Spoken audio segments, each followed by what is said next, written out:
అలానే మిస్సెస్ రావు, బీహార్ ఎన్నికల హడావడి కొనసాగుతోంది. అక్కడ లోకేష్ స్కీమ్ని ఎన్డీఏ పరిచయం చేస్తుంది. ఏంటి లోకేష్ స్కీమ్ అనుకుంటూ ఉన్నారా? Skill audit.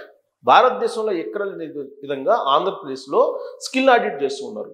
యువత ఏ రంగంలో రాణించగలరు, వాళ్ళ ఎడ్యుకేషన్ క్వాలిఫికేషన్ ఏంటి, వాళ్ళకు ఉండేటువంటి ఇంటర్నల్ స్కిల్ ఏంటి అనే దాని మీద స్కిల్ ఆడిట్ చేయించారు ఆంధ్రప్రదేశ్లో లోకేష్ గారు.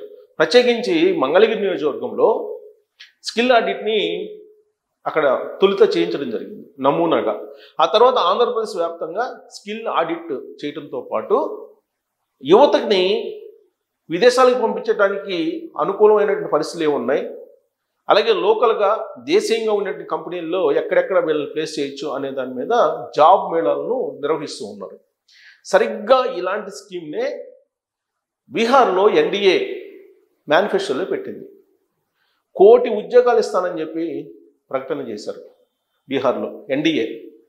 ఎన్డీఏ అంటే ఇప్పుడు మనకు ఆంధ్రప్రదేశ్లో ఉంది కూడా ఎన్డీఏ ప్రభుత్వం. అది బీహార్లో ఎన్డీఏ అంటే జేడీయూ ప్లస్ అక్కడ ఉన్నటువంటి బీజేపీ, ఆ రెండు కలిపి చిన్న చితక పార్టీలతోటి ఎన్డీఏ ఉంది. అక్కడ ఎన్డీఏ మేనిఫెస్టోని రిలీజ్ చేస్తే దాంట్లో ప్రధానమైన అంశాలు ఏంటంటే 1 కోటి ఉద్యోగాలు కల్పిస్తాం ప్రభుత్వంలో కానీ లేదా ప్రైవేట్లో కానీ అని చెప్పి వాళ్ళు అనౌన్స్ చేశారు.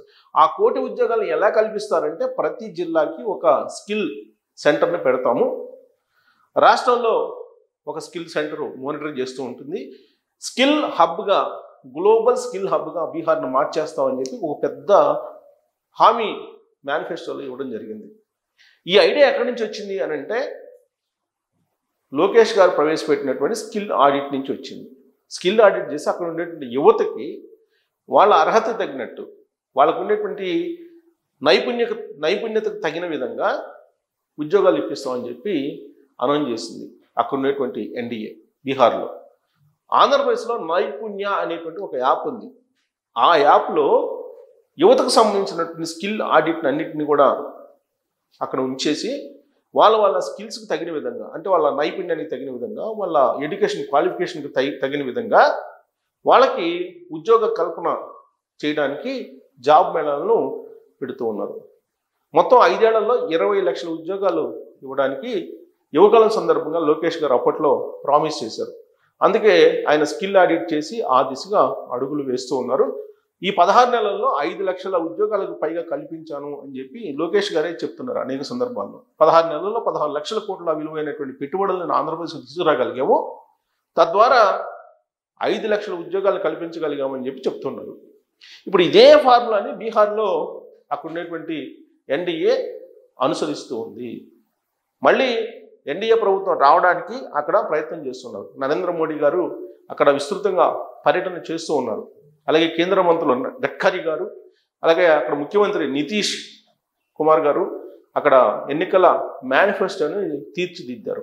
ఆ ఎన్నికల మేనిఫెస్టోలో క్లియర్గా ఏం చెప్తున్నారంటే రైతులకు 9,000 సంవత్సరానికి, అలాగే మహిళలకి 2 లక్షల రూపాయలు, ఓబీసీలకి 10 లక్షల ఆర్థిక సహాయం, 1 కోటి మందిని లక్షాధికారులను చేసేటువంటి పథకం, 1 కోటి మంది మహిళల్ని లక్షాధికారులు చేస్తామని చెప్పి వాళ్ళు అనౌన్స్ చేశారు ఎన్డీఏ అక్కడ. వీటిలో ప్రధానమైనది 1 కోటి ఉద్యోగాలు, ఒక బీహార్ రాష్ట్రానికే 1 కోటి ఉద్యోగాలు కల్పిస్తామని చెప్పేసి ఎన్డీఏ ఇచ్చినటువంటి అతి పెద్ద హామీ బీహార్లో. మరి ఇది సాధ్యమేనా అని అంటే ఎన్డీఏ పార్టీల అధినేతలు వాళ్ళు సాధ్యమే అని చెప్తున్నారు. ప్రైవేటు ప్లస్ గవర్నమెంట్, ప్రభుత్వ ప్రైవేటు ఈ రెండింటిలో కలిపి మేము 1 కోటి ఉద్యోగాలను కల్పిస్తామని చెప్పి వాళ్ళు ప్రామిస్ చేయటం జరిగింది. పైగా అక్కడ ఉండేటువంటి యువతకు స్కిల్ ఆడిట్ చేసి స్కిల్ డెవలప్మెంట్ చేసి వాళ్ళని ఉద్యోగులుగా మారుస్తాము, ఉపాధి అవకాశం కల్పిస్తామని చెప్పి చెప్తున్నారు. అంటే ఇంత పెద్ద ఎత్తున వీళ్ళు ప్రచారం చేస్తున్నారంటే అక్కడ ఎన్డీఏ వర్సెస్ మహాగఠబంధన్ మధ్య ఏ విధమైనటువంటి పోటీ నెలకొందో మనం అంచనా వేసుకోవచ్చు. మరి ఎందుకు ఎన్డీఏ ఇంత పెద్ద భారీ హామీ ఇచ్చింది అక్కడ అనంటే సాధ్యమే ఈ హామీలు అని చెప్పి చెప్తున్నారు. దానికి ఎలా సాధ్యం అంటే లోకేష్ గారు మోడల్లో చూపిస్తున్నారు ఆంధ్రప్రదేశ్. అక్కడ మహాగఠబంధన్ ఇచ్చినటువంటి హామీ అయితే మరి అసలు అది సాధ్యమా అనేటువంటి చర్చ జరుగుతుంది. ప్రతి ఇంటికి ఒక ప్రభుత్వ ఉద్యోగం ఇస్తానని చెప్పి తేజస్వి యాదవ్ మహాగఠబంధన్ తరఫు నుంచి ముఖ్యమంత్రి అభ్యర్థిగా ఆయన మేనిఫెస్టోలో పెట్టారు. ప్రతి ఇంటికి ప్రభుత్వ ఉద్యోగం. అలాగే అవుట్సోర్సింగ్ ఎంప్లాయీస్, వీళ్ళకి కనీసం 30,000 ఉండేలాగా ప్రభుత్వం ఉద్యోగం ఇచ్చి 30,000 జీతాన్ని నిర్ధారిస్తానని చెప్పి చెప్తున్నారు. అంగన్వాడీలు, డ్వాక్రా గ్రూపులు, వీళ్ళందరినీ కూడా ప్రభుత్వ ఉద్యోగులుగా మార్చేస్తానని చెప్పేసి హామీ ఇస్తున్నారు తేజస్వి యాదవ్, మహాగఠబంధన్. ఇది సాధ్యమా అంటే సాధ్యం కాదని చెప్పి అందరూ తెలుసు. ఇంటికి ఒక ప్రభుత్వ ఉద్యోగం ఇచ్చినటువంటి ముఖ్యమంత్రి లేరు, ప్రపంచంలో లేరు. కానీ బీహార్లో తేజస్వి యాదవ్ మాత్రం ఇంటికి ఒక ఉద్యోగం ఇస్తానని చెప్పి మేనిఫెస్టోలో పెట్టడం జరిగింది. బహుశా ఆ ప్రకటన తర్వాత మహాగఠబంధన్ గ్రాఫ్ పెరిగిందని చెప్పి తాజా సర్వేలు చెప్తూ ఉన్నాయి. కానీ ఎంత పెరిగిందో ఏమో కానీ మొత్తానికి మహిళలకి ఆయన ఇచ్చినటువంటి హామీ కానీ, మహిళలకి అలాగే రైతులకు ఇచ్చినటువంటి హామీ కానీ, నిరుద్యోగ యువతలకు ఇచ్చినటువంటి హామీ కానీ ఒక పెద్ద చర్చనీయాంశం అయింది. రాబోయేటువంటి రోజుల్లో బహుశా అలాంటి హామీలు మిగతా రాష్ట్రాల్లో కూడా ఇవ్వాల్సి వస్తుందేమో. ప్రతి ఇంటికి ఒక ప్రభుత్వ ఉద్యోగం అని చెప్పి ఇప్పుడు తేజస్వి యాదవ్ చెప్తూ ఉన్నారు. అలాగే 125 యూనిట్లు విద్యుత్తు ఉచితం అని చెప్పి ఎన్డీఏ చెప్తుంటే మహాగఠబంధన్ 200 యూనిట్లు ఫ్రీ అని చెప్పి చెప్తోంది. ఇంకా హెల్త్ విషయంలో 5 లక్షల వరకు ఫ్రీ అని చెప్పి మహాగఠబంధన్ చెప్తుంటే ఎన్డీఏ ఆల్రెడీ ఆయుష్మాన్ భవ ఉంది అని చెప్పి చెప్తున్నారు. విద్య విషయంలో కూడా విద్య, అలాగే ఆరోగ్యం, అలాగే రైతులకి ఇచ్చేటువంటి దాన్ని కూడా చెప్తూ ఉన్నారు, పోటీపడి చెప్తున్నారు ఎన్డీఏ అలాగే మహాగఠబంధన్. వీటిలో హైలైట్ అయినటువంటి అంశం ఏంటంటే ఉద్యోగాలు. 1 కోటి ఉద్యోగాలు ఒక రాష్ట్రానికి ఇస్తాను అని చెప్పి మేనిఫెస్టోలో పెట్టినటువంటి పార్టీ ఇప్పటివరకు లేదు. గతంలో మనం చూసాం 2019 ఎన్నికల్లో జగన్మోహన్ రెడ్డి గారు ప్రత్యేక హోదా ఇస్తా ఉన్నాడు, మద్యపాన నిషేధం అన్నారు, సిపిఎస్ రద్దు అన్నారు, ఇలాంటివన్నీ చెప్పారు. కానీ ఏవి సాధ్యం కాలేదు. సీన్ కట్ చేస్తే 11 స్థానాలకు మిగిలేదు. బహుశా ఇప్పుడు అక్కడ బీహార్లో కూడా అలాంటి పరిస్థితి. బట్ తేజస్వి యాదవ్ ఇచ్చినటువంటి హామీలు చాలా భారీ హామీలు, నెరవేరనటువంటి హామీలు అవి. వాటిలో ప్రధానమైనది ఇంటికి ఒక ప్రభుత్వ ఉద్యోగం. అది సాధ్యం కాదు. ఎలా సాధ్యం అవుతుంది? సాధ్యమైనటువంటి పని అంటే సాధ్యం కాదు. అయినా కానీ ప్రజలు నమ్ముతూ ఉన్నారు. అక్కడ ప్రజలు నమ్మి ఆయనకి పట్టం కట్టడానికి సిద్ధంగా ఉన్నారనేది సర్వేలు చెప్తూ ఉన్నటువంటి అంశం.